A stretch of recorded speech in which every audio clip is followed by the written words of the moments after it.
Welcome to your Ethereum news briefing by ethdaily.io. Here's your latest for Monday, June 19th, 2023.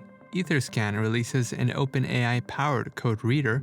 The DAI Savings Rate increases to 3.49%. Pika Protocol announces details for its Retroactive Airdrop, and Layer 2B adds Rollup stages. All this and more from ETH Daily starts right now.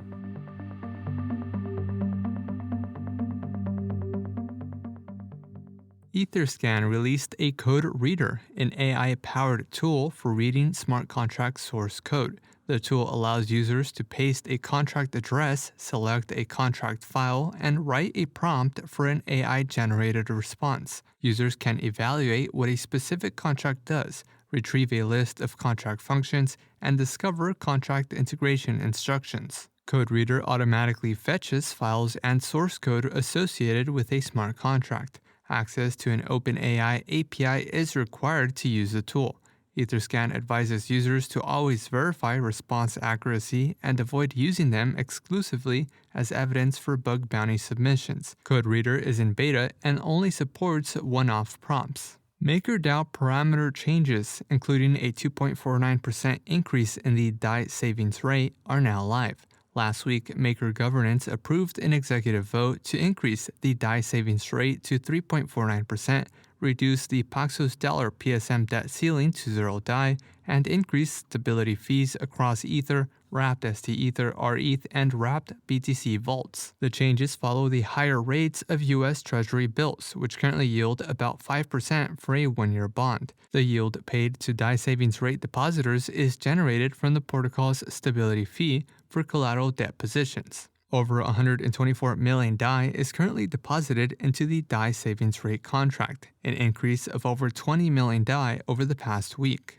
Pika Protocol, an Optimism native derivatives exchange, announced details of a retroactive airdrop for early users. A total of 6.2 million escrowed Pika tokens, equivalent to 6.2% of the token's supply, have been allocated to the airdrop. Eligible users can claim escrowed Pika starting on Thursday, June 22nd, which will then be vested for 1 year. The airdrop includes 19,144 eligible wallets across all three versions of Pika Protocol. Liquidity providers with negative P&L from V2 positions are allocated with 3.25 escrowed Pika per dollar loss.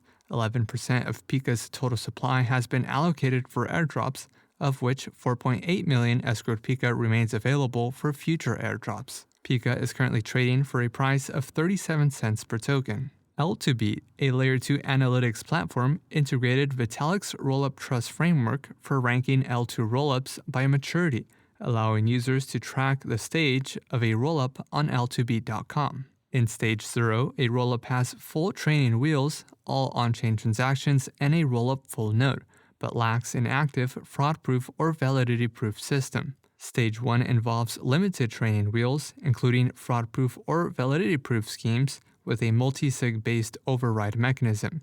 Lastly, Stage 2 represents a rollup with no training wheels, where the Security Council cannot alter the code output if no bugs are discovered.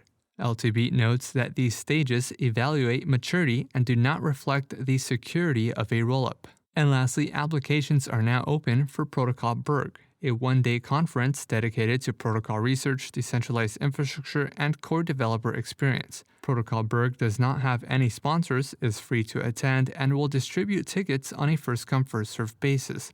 The event will take place on September 15th in Kreuzberg, Berlin. The event is organized by ETH Berlin, previously known for its annual hackathon.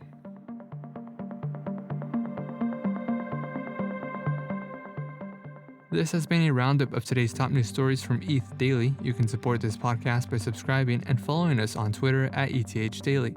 Also subscribe to our newsletter at ethdaily.io. Thanks for listening. We'll see you tomorrow.